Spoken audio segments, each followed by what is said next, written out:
Olá, pessoal. Boa tarde. Aqui é a Renata. Eu sou advogada do VBSO Advogados, da área tributária. Estamos aqui hoje para falar mais uma vez do nosso tema do ano, que é a reforma tributária.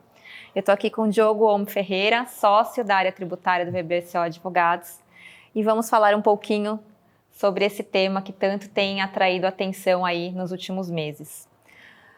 Boa tarde, Diogo. Tudo bem? Tudo bom, Renata, e você? Tudo jóia. Diogo, a gente tem falado um pouco sobre vários temas que se relacionam com a reforma, mas acho que agora a gente poderia falar um pouquinho de como a reforma impacta diversos setores de formas diferentes, né? O fato é ela vai impactar todos os setores, mas como ela vai impactar cada um deles, vai ser um pouquinho distinto. Nós temos aqui muitos trabalhos na área do setor elétrico, e eu queria saber de você, que é um especialista nessa área, como a reforma vai impactar o setor elétrico. Tem alguma diferenciação? Maravilha, Renata.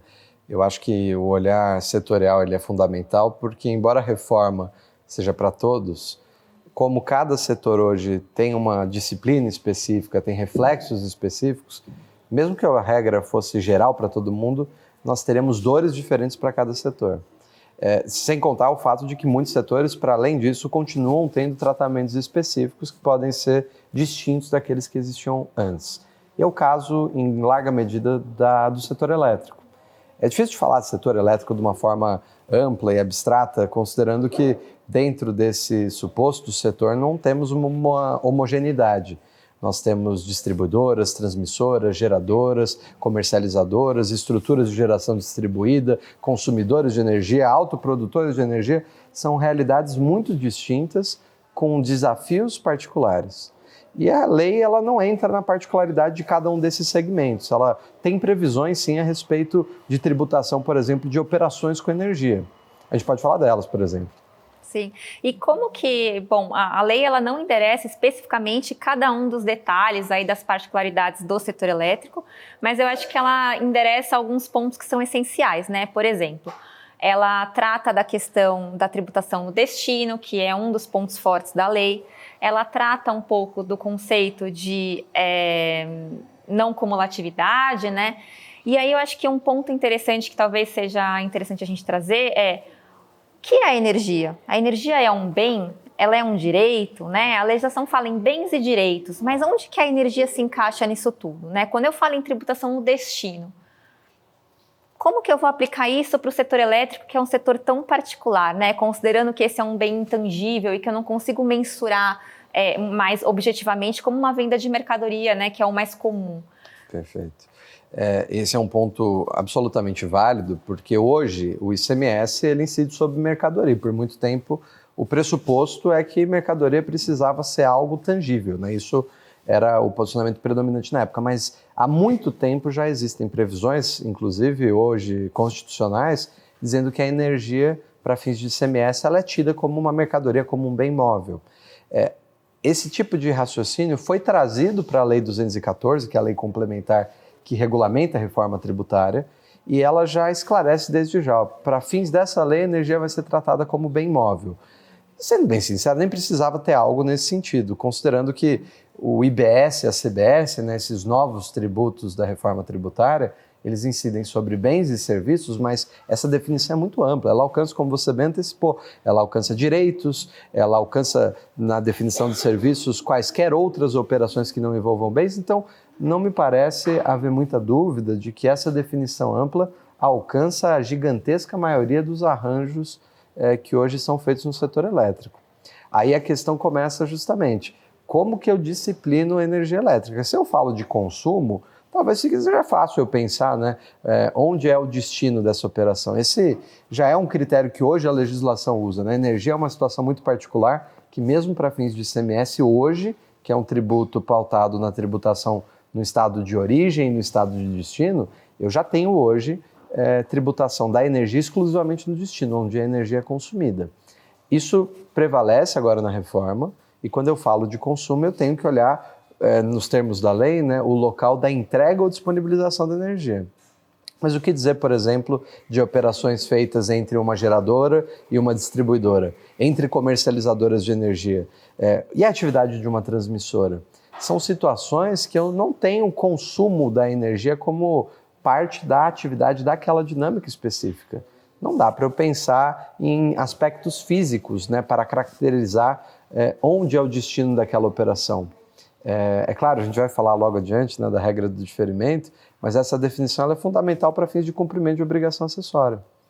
Diogo, e uma dúvida que eu tenho, né?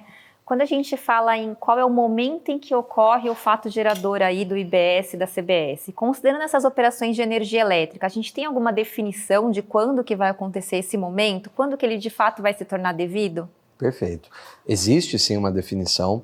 Originalmente, na Lei 214, né, a Lei Complementar, ela estabelecia que operações de execução continuada ou fracionada, em que não fosse possível definir exatamente quando ocorresse o fornecimento, que é por excelência, né, o momento para definir o fato gerador desses tributos, eu deveria olhar para o momento em que o pagamento se torna devido, é o que a lei dizia.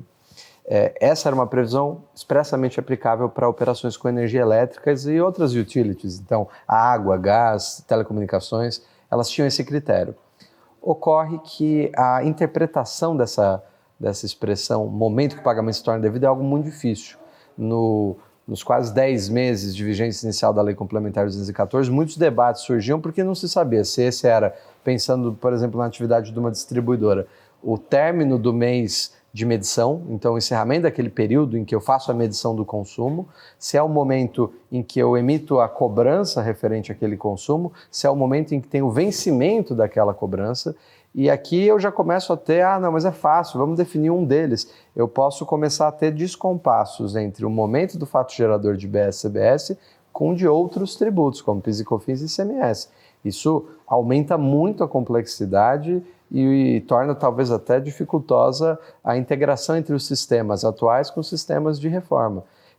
Isso gera um problema muito grande, tanto que no contexto do projeto de lei complementar 108, que é o segundo projeto da reforma, já estava sendo há algum tempo discutida a alteração desse critério, para definir que nessas operações de execução continuada, eu deveria considerar o fato gerador o primeiro dos 3 momentos que ocorresse, ou a emissão da fatura, ou o vencimento, né, da fatura da contraprestação específica, ou o recebimento do pagamento. Qualquer um dos 3 que ocorrer primeiro caracteriza o fato gerador no caso das operações com energia.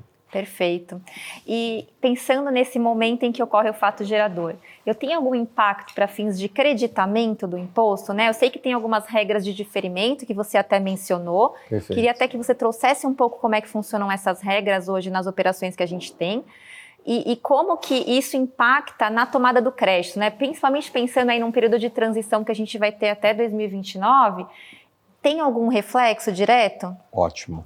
Essa é uma questão fundamental. O diferimento, eu diria que ele é o coração das regras de tributação para o setor elétrico. A lógica do diferimento está basicamente pautada no seguinte: eu só terei obrigação de pagar IBS e CBS quando eu estiver falando de uma operação com energia ou direitos a ela relacionados, quando eu tiver um fornecimento voltado ao consumo. Em qualquer outra hipótese, então, por exemplo, a geradora vendendo para a distribuidora, comercializadoras vendendo entre si, eu não tenho obrigação de pagar o tributo. Não significa que eu não tenho um fornecimento tributado, não significa que eu não vou precisar cumprir com as minhas obrigações acessórias, emitir nota fiscal. Mas significa que eu não vou ter um desembolso. Por que isso é muito interessante? Porque nós temos uma série de transações no setor elétrico que, de fato, não envolvem movimentações físicas de energia, são relações exclusivamente jurídicas, financeiras.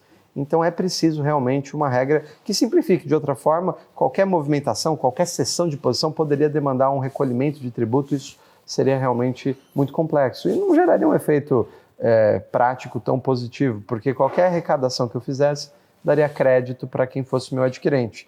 Como aquele adquirente está usando mais das vezes, né, nessas operações de energia ou para revenda ou num contexto de um processo industrial, ele basicamente apropriaria créditos que simplesmente serão utilizados para quitar o tributo na próxima etapa. Então, a regra de diferimento ela tinha um custo baixo em termos de renúncia fiscal, praticamente inexistente, para ser bem sincero, e em termos operacionais uma simplificação muito positiva. Foi uma vitória do setor realmente conseguir esse diferimento, que é bem amplo, tá? Ele é uma das previsões da lei que faz referência a vários segmentos. Ele é aplicável para importação de energia, para distribuição de energia, transmissão, geração, comercialização. E por mais que o artigo 28 da lei complementar ele não tenha a melhor redação do mundo, na minha opinião, eu acho que ele nos dá o ferramental necessário para defender que algumas situações particulares do setor elétrico, vou dar alguns exemplos, né? O tratamento de contratação de demanda de potência, contratos de energia de reserva, contratações por disponibilidade de geração, questões particulares de transmissor em relação à conexão no sistema de transmissão, vários e vários assuntos distintos, eles conseguem ser tratados a partir desse dispositivo. Aí, obviamente, nos resta saber se as autoridades fiscais vão concordar com essa interpretação que a gente tem dado, para ter certeza de que, por mais geral que seja a lei, ela consiga ser utilizada satisfatoriamente para resolver problemas específicos. Não, excelente. E pensando agora daqui para frente, né? Eu sei que já está muito próximo, o ano que vem já está aí e a gente já vai ter a implementação dessas novas regras. A gente tem ainda um projeto de lei que está para ser aprovado, como você mencionou, o projeto 108, que deve ser aprovado aí nos próximos dias. Provavelmente até a data de publicação do vídeo já está totalmente aprovado, né? Exato. O desafio do advogado tributarista esse ano é esse. Né? E a gente tem também uma regulamentação, né, que vai disciplinar todas essas regras. Mas o que eu queria saber de você é o que a gente tem feito para os nossos clientes, né? O que eles precisam se preocupar nesse momento, quais são os próximos passos que eles poderiam pensar agora daqui para frente, né? Poxa, cada um, eu acredito que esteja numa fase, né? Tem alguns que estão mais avançados, outros ainda estão um pouco mais iniciando essas análises, mas se você pudesse dar um recado para eles, qual é o ponto de maior preocupação daqui para frente? Eu diria que o ano de 2026 é um ano teste, um ano em que é preciso emitir documentos fiscais corretamente, para não haver um impacto financeiro imediato relacionado à reforma, tem que recolher novos tributos. Então o foco tem que estar depositado, Renata, na minha visão, nesse momento em ajuste de sistemas, e para que os sistemas rodem corretamente, você tem que ter uma parametrização adequada. Para parametrizar, você precisa ter feito um mapeamento consistente das suas atividades. Não dá para simplesmente pensar, olha, eu tenho um diferimento. Eu tenho que olhar o detalhe de cada tipo de faturamento que eu faço hoje, tenho que olhar para as notas de débito que hoje possam ser emitidas por uma empresa que muito provavelmente vão ter um tratamento novo no contexto da reforma, mapear tudo isso para conseguir parametrizar o meu sistema e em 1º de janeiro, né, tá com tudo pronto para começar a emitir os novos documentos fiscais e escapar de qualquer novo recolhimento de tributo. Eu diria que isso é fundamental, mas aí já antecipo, né? A reforma ela é um processo longo, de vários anos, cada ano com um desafio específico. Também é muito recomendável, Renata, que desde já se passe a utilizar esse mapeamento para simular e antecipar o que vai acontecer em relação aos contratos, por exemplo, que estão firmados. Uma venda de energia a longo prazo, um contrato de execução duradoura ao longo de vários anos, ele pode ter uma lógica de precificação tomando como premissa alguns aspectos tributários que vão mudar de agora em diante. Então é muito importante para que todas essas empresas, para que os consumidores de energia, para que os vendedores de energia, todos eles considerem realmente o efeito em relação aos seus contratos. Certo. Ou seja, né, a gente tem aí uma dispensa no recolhimento dos tributos para o próximo ano, que é esse ano teste, mas a gente tem que se preocupar com essa questão da nota fiscal e da obrigação acessória para que essa dispensa de fato seja implementada, né? Então, acho que esse é um ponto muito importante que você trouxe e essa questão também das revisões contratuais para evitar aí um susto, né, no nosso dia a dia ali, né? Poxa, não estava esperando. Então, todos esses contratos de longo prazo, eu acho que são importantes que sejam analisados e revistos, né, essas cláusulas de reequilíbrio. E como que a gente tem ajudado os nossos clientes nesse sentido? Ótimo. Esse tem sido o trabalho talvez mais interessante feito esse ano, né, de ajudar as empresas em diferentes formas, porque, de fato, cada empresa vai ter não só as suas dores, mas também a sua forma de encarar a questão da reforma. Então, desde o início do ano, a gente já tinha uma equipe montada para dar um tratamento realmente multidisciplinar, conhecendo da regulação de energia para falar a língua do cliente, conhecendo as questões contábeis particulares e, de fato, analisando desde aspectos contratuais de operações com energia até relacionamento com fornecedores, passando pelo mapeamento justamente das diferentes operações que são feitas e como elas vão ser tributadas, até agora, num momento nós estamos discutindo questões relacionadas à parametrização do sistema. qual que é o C-Class-Trib que tem que ser utilizado, quais são as notas de débito e crédito que precisam ser eventualmente transmitidas, esse novo XML específico. Tudo isso é o que a gente tem olhado esse ano. E, obviamente, ano que vem eu também tenho expectativa de que a gente passe a discutir questões regulatórias propriamente ditas, como contratos de concessão e contratos regulados vão ser reajustados. Então, a gente tem dado realmente essa visão 360 de reforma tributária. Eu acho que isso é um ponto muito importante, né? Porque envolve não só conhecer de fato o setor e entender as particularidades de como ele funciona, mas também entender como que isso se linka com as novas regras, né? E eu acho que, bom, por hoje é só, né? Eu acho que ficou bem claro aí que a gente precisa se preocupar e precisa de fato fazer algumas ações aí para conseguir atender para o ano que vem essa nova legislação. Eu queria saber se você tem algum recado final, alguma observação que você gostaria de deixar, que você acha importante para os nossos ouvintes. Perfeito. Eu acredito que o desafio de fato é grande, mas ele é um desafio que me parece ser possível de ser vencido. Então, com organização, com alinhamento entre as diversas áreas dentro da empresa, eu acho que dá para a gente chegar no ano que vem pronto, né? Dá para que a empresa esteja pronta para enfrentar esse desafio. E óbvio, o desafio não vai parar por aí. A cada nova regulamentação, a cada novo passo da reforma, a gente realmente precisa estar atento. E aqui no VBSO a gente vai estar à disposição de ajudá-los para cada uma dessas etapas. Então, acho que a gente não está ali só numa posição consultiva de emissão de pareceres, né? A gente, de fato, dá a mão para o cliente. Tem que ser proativo. E mergulha ali na operação do cliente para conseguir ajudar de fato, né? Obrigado, muito bom ter você aqui hoje. Obrigada, pessoal, e assistam os próximos episódios.